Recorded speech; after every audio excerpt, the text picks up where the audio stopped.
¿Qué tal? Mario Arreola, Agencia Espacial Mexicana, Revista Hacia el Espacio. Tenemos el gusto de estar con la doctora Amanda Gómez, quien estuvo trabajando en la Agencia Espacial Mexicana en la Gerencia de Desarrollo Gubernamental y actualmente está a punto de entrar en una dirección técnica en el sector salud. Doctora, muchas gracias por estos minutos. Ha sido un gusto trabajar con usted. Muchas gracias, Mario. Y bueno, ¿qué nos puede decir de los retos que tuvo en la Agencia Espacial? Bueno, lo primero fue que al momento de iniciar a trabajar aquí en la agencia, no estaba hecho nada. Había que hacerlo desde el principio. Había que hacer las cosas, había que estructurarlas, había que organizarlas junto con todo el equipo que siguieron trabajando en el tema.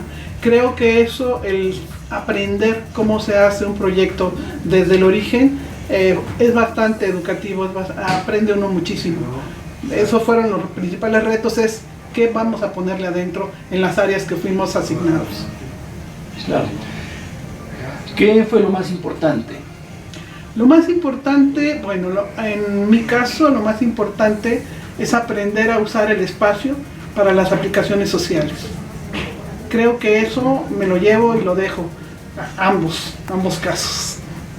Sí, una de las aplicaciones sociales más interesantes que se desarrollaron en ese tiempo fue el utilizar imágenes satelitales para encontrar situaciones en tierra. Así es, y en ese tema yo no soy experta en el tema, era menos experta en el tema, y gracias a la necesidad de la agencia de tener cómo utilizar esas imágenes espaciales, me fui formando junto con los datos que me daba la NASA o los otros sitios como el Centro Geo, que estuvimos capacitándonos en ese tema, y creo que eso nos formó mucho en aprovechar el espacio para determinar un montón de cosas que se ven desde arriba, como cuestiones de fracturas en caso de sismos, o se puede ver los movimientos de las capas tectónicas, se puede ver la contaminación de las aguas, se puede ver los recursos naturales, y todo eso mediante imágenes de percepción remota, que además nosotros solamente utilizamos imágenes gratuitas con software libre. Que es una ventaja para el gobierno mexicano, en tanto no se erogan recursos, ¿no? Así es. Y bueno, pero la doctora viene de mucho más atrás. Ella tiene un doctorado en telecomunicaciones que realizó en España, en la Politécnica de Madrid. Y su trabajo doctoral formó parte de un satélite del Hispasat, me parece, El ¿no? Hispasat 1 y 2. El Hispasat. ¿Qué nos platica de ese? De mi experiencia en España con el satélite, pues fue muy interesante, porque me tocó trabajar sobre las antenas que cubrían haces múltiples para poder llenar todo lo que era la península y las Baleares y las Canarias. Entonces eran 3 haces que cubrían esa zona y tenían que cubrir cumpliendo todos los requisitos de la Unión Internacional de Telecomunicaciones. Entonces mi trabajo fue alrededor de ese tema, de la forma del patrón de radiación de las antenas del satélite Hispasat. ¿Y qué experiencia o qué emoción le da haber trabajado en un proyecto que finalmente llegó al espacio? Pues muchísimo, muchísimo saber que algo que vimos, que tocamos, llegó y estuvo funcionando 12 años en el espacio, saber que una piececita diseñada por nosotros estaba ya volando, pues es muy bonito. Creo que esas emociones se quedan en el corazón para siempre. El satélite desaparece y uno todavía sigue pensando en la piececita que le pudo haber agregado, que le pudo haber quitado. Es muy, muy bonito. Ahora, también antes de eso, la doctora trabajó en el ámbito de la telesalud, la telemedicina, la De hecho, inicia con un proyecto en el Seguro Social. En el ISSSTE, sí. En el ISSSTE en 1994 se había gastado mucho en traslados de pacientes. Y una de las opciones que se encontró era poder utilizar las comunicaciones por satélite para evitar los traslados innecesarios. Nos buscaron por parte del ISSSTE para poner a funcionar un proyecto piloto, originalmente entre Tuxtla Gutiérrez, Chiapas y la Ciudad de México, el Hospital 20 de Noviembre, y después del programa piloto se pudo poner la red de telemedicina y después llamada Telesalud. Al agregarle educación médica a distancia y administración hospitalaria, se creó el concepto de telesalud. Esto sigue funcionando en el ISSSTE, lo cual da mucho gusto. Yo ya me desligué hace muchos años de ello, pero lo sigo viendo como al hijo que ve uno a distancia.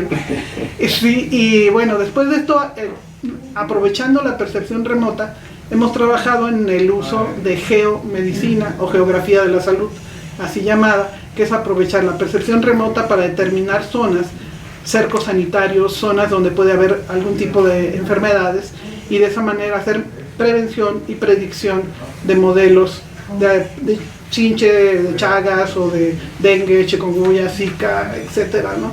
Entonces desde el espacio podemos hacer muchas cosas y ver mucho.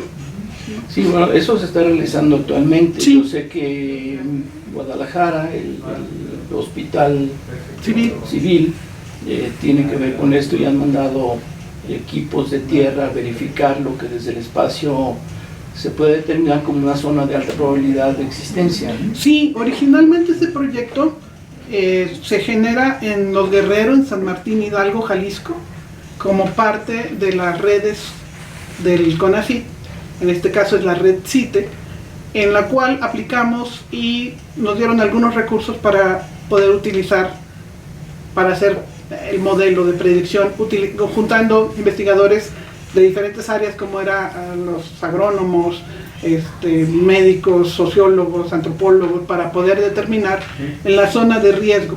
Y a partir de haber hecho el modelo matemático y modelo espacial de lo que estaba sucediendo en Los Guerreros, se dieron recomendaciones a la población de que se cambiara el tipo de árboles que estaban en las fachadas de las casas. Como es una población chiquita, Los Guerreros, eso nos permitió poder tener un control de la población, y cambiamos, le quitamos los mezquites por recomendación del agrónomo y se le pusieron limones. La ciudad tiene muchos limoneros, entonces no era cambiarles el ecosistema, solamente quitamos los mezquites y pusimos limones, y hasta la fecha, en los últimos 2 años no hemos encontrado ni una sola chinche en la ciudad, en la población, en San Martín Hidalgo. En este caso, digamos, los limones o los limoneros repelen a la chinche. Sí, no le gusta la chinche el limón, ¿no? Esa es una ventaja, porque le gusta otro tipo de frutitas como el café, la guayaba, etcétera, pero el limón no. Los cítricos principalmente no le gustan a la chinche, y fue parte de lo que encontramos y descubrimos en el modelo que trabajamos. No, pues eso es un gran avance. Inclusive me parece que ya finalmente existe en México el medicamento para combatir. Sí, eso fue también de los grandes avances que pudimos tener como Red CITE, fue la recomendación de que se importara el medicamento, de que se tuviera en México, porque a pesar de que existía la norma oficial mexicana para el uso del medicamento, no existía el medicamento. Entonces se generaron algunas políticas por ahí y se pudo al fin, en octubre del año pasado, liberarse el medicamento para el uso de las personas que tienen enfermedad de Chagas. ¿Y se curan o es un paliativo? ¿Qué tipo de medicamento? Bien, si se encuentra en la fase aguda, en la primera fase, cuando no ha tenido daño en el organismo, que nada más está residente en alguno de los órganos huecos, se cura al 100%. Si ya ha tenido daño, como una cardiopatía chagásica o algún daño en esófago, simplemente se detiene el proceso. Lo que ya está dañado, pues ahí se queda, ¿no? Eso es lo que... Por eso queremos estar en la etapa prevenible y no en la etapa de curación, porque no hay curación como tal. En la parte de prevención se evita que la chincha haga su daño en el cuerpo, a pesar de estar residente, no ha hecho daño todavía y es cuando hay que atacarla. Bueno, y entiendo que hay más enfermos de Chagas, de la enfermedad de Chagas, que del VIH. Sí, por supuesto. De acuerdo a Banco de Sangre, se tienen determinados más de 2,5 millones de pacientes con Chagas. Y se tienen como 350,000 pacientes con VIH. Todo el mundo sabe lo que es VIH y casi nadie sabe lo que es Chagas. Ese es el principal problema, el desconocimiento de la enfermedad. Claro, y para el conocimiento, ¿qué se podría hacer? Pues estamos haciendo todo el modelo para teleeducación. para los hospitales, para los médicos generales, para los médicos internistas, para que puedan tener acceso a un aprendizaje en donde se les está llevando de la mano para que aprendan a identificar los signos y síntomas de la enfermedad de Chagas a distancia, ¿no? Eso es lo que estamos trabajando. Como estamos viendo, el espacio nos da información para muchas cosas. Sí. Con las imágenes satelitales podemos trabajar temas de cartografía, de catastro, de salud, que son aplicaciones sociales que afectan o benefician a una gran población, en particular la detección de sitios de alta probabilidad de enfermedades transmitidas por vector. Y esa es una parte importante de la aplicación de sus conocimientos de telecomunicaciones y del espacio. Pero hay algo más atrás. La doctora tuvo el gusto de ser asistente de nuestro primer astronauta. ¿Por qué no nos platica un poquito de esa experiencia? Bueno, desde que lo conocí fue muy chistoso, porque yo estaba estudiando en la maestría, él estaba en su doctorado, nos conocimos y mi tema de maestría se relacionaba mucho con lo que él estaba haciendo en su doctorado. Entonces, de alguna manera empatamos a nivel científico. Más adelante, cuando yo entro, cuando yo salgo de la maestría, lo busco y en algún momento me dice: sabes que estoy como candidato astronauta, me gustaría que te vinieras para que me ayudaras con las clases en la Facultad de Ingeniería de la UNAM. E inmediatamente me integré a dar las clases mientras que él subía y bajaba. Pero además me quedé porque inicié con él el doctorado ahí en la Facultad de Ingeniería de la UNAM, ¿no? Cosa que no lo terminé ahí, pero gran parte, toda la parte de las materias las tuve ahí, y parte de las materias me las dio justamente el doctor Rodolfo Neri. Durante ese inter me tocó acompañarlo a muchas reuniones, a muchos congresos, conferencias, y conocerlo bastante bien como persona agradable, accesible, muy buena gente. Entonces termina mi etapa con él cuando ya mi tema doctoral tenía que avanzar más adelante y pues tengo que irme a España para terminarlo. Claro, sí, claro, sí. Fue ahí en la Facultad de Ingeniería donde tuvimos el gusto de conocernos. Así es. Durante mis estudios de maestría también. Así es. Con el método de momentos. Para las antenas. Las antenas, sí. Pues, ¿qué sigue? ¿Cuál es el reto que viene ahora en el sector salud? Evidentemente estamos viendo cómo toda su carrera tiene una gran resonancia en el ámbito de la salud. Entonces, qué mejor que seguir por ese ámbito, aprovechando toda la experiencia y todo lo ganado, ¿no? Claro, ¿qué sigue? Llevarlo a las poblaciones que más lo necesitan. Llevarlo a sitios donde actualmente quizás solamente hay un proveedor de salud que no necesariamente sea un médico. Pero llevar las telecomunicaciones, llevar la telemedicina, llevar la telesalud hasta donde más se pueda. Ese es el reto principal que tenemos. Hay poblaciones en donde para llegar se tardan 8 horas, y si un paciente está complicado, cuando llega a los hospitales, pues ya llega en muy mal estado. Al evitar eso, se puede evitar eso mediante la información hacia los médicos, mediante la preparación del paciente para que pueda trasladarse si es necesario, y de esa manera evitar los traslados innecesarios por un lado y agilizar los necesarios. Creo que la población mexicana merece una mejor salud, merece una mejor condición de vida, y eso, las telecomunicaciones nos facilitan, nos acercan a la gente. Claro. Y eso es a donde le voy tirando. No, pues es que excelente, que mejor. Los satélites mexicanos, ¿cómo podrían apoyar en esto? Están dentro del paquete utilizándose los satélites, está utilizándose las redes terrestres, todo lo que pueda hacer telecomunicaciones para poder llegar a esas poblaciones, los vamos a utilizar.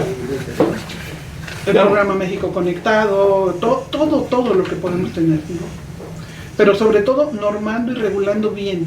Eso es bien importante, porque se tiene que tener claro hasta dónde son las funciones del médico, hasta dónde las de la enfermera, hasta dónde el proveedor de salud, y poderles tener un expediente clínico electrónico digital a los pacientes. Que esa es otra cosa Esa es que otra también se trabajó ahí y Sí. con el Congreso, ¿no? Con la Cámara de Diputados, ajá.